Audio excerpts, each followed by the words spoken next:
بسم اللہ الرحمن الرحیم۔ امام ابو داود رحمۃ اللہ علیہ نے لکھا ہے کہ میں نے جناب نبی کریم صلی اللہ علیہ وسلم کے 5 لاکھ احادیث لکھی ہیں۔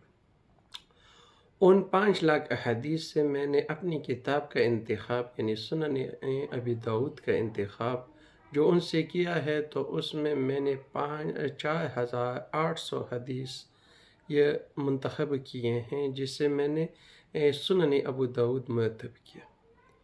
پھر ان احادیث سے یعنی 4800 احادیث پہ سے پھر میں نے 4 کا انتخاب معاشرے کے لیے کیا ہے کہ کوئی شخص اگر اس پر عمل کرے تو وہ دیندار بن سکتا ہے۔ اس میں سب سے پہلے نمبر پر جس حدیث کا تذکرہ انہوں نے فرمایا ہے وہ ہے انما الاعمال بالنیات، یعنی سارے عمل کا دارومدار نیت پر ہے۔ دوسرے نمبر پر ایک حدیث کہ کسی انسان کا اسلام تب بہتر ہوگا کہ جب وہ فضولیات چھوڑ دے۔ تیسرے نمبر پر فرماتے ہیں کہ مومن تب صحیح مومن بنے گا جو اپنے لیے پسند کرتا ہے وہ دوسروں کے لیے پسند کرے۔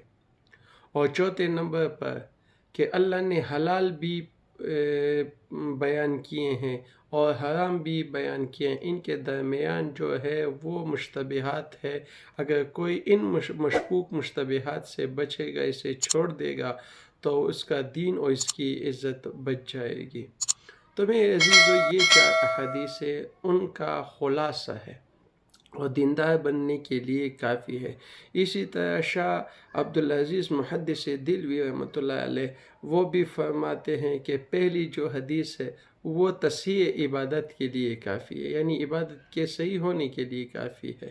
اور دوسرے نمبر پر جو حدیث ذکر ہوئی کہ کسی انسان کا اسلام تب بہتر ہوگا کہ وہ فضولیات چھوڑ دے، کہ یہ اوقات وہ ضائع ہونے سے بچاتی ہے۔ اور تیسرے نمبر پر جو ہے کہ جو اپنے لیے پسند کرے وہ دوسروں کے لیے پسند کرے۔ تو حضرت فرماتے تھے کہ یہ حقوق العباد کی ادائیگی کے لیے کافی وہ شافی ہے، وافی ہے۔ اور چوتھی مشکوک اور مشتبہ کاموں سے بچنے کے لیے کافی ہے۔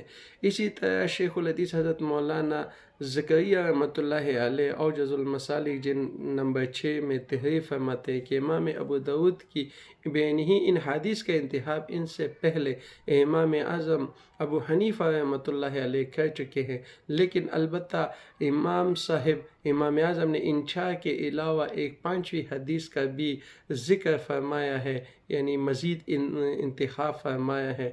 لہٰذا کل 5 حدیثیں بنتی ہے۔ وہ یہ کہ 5ویں حدیث جو ہے المسلم من سلم المسلمون من لسانہ و یدہ، کہ کامل مسلمان وہ ہے کہ دوسرے مسلمان اس کی زبان اور ہاتھوں کے شرارتوں سے محفوظ رہے۔ میرے عزیزو، تو کتابوں نے ان احادیث کا فائدہ یہ لکھا ہے کہ ہمارے بزرگوں نے ہماری سہولت کے لیے کتنی آسانیاں پیدا کی ہیں۔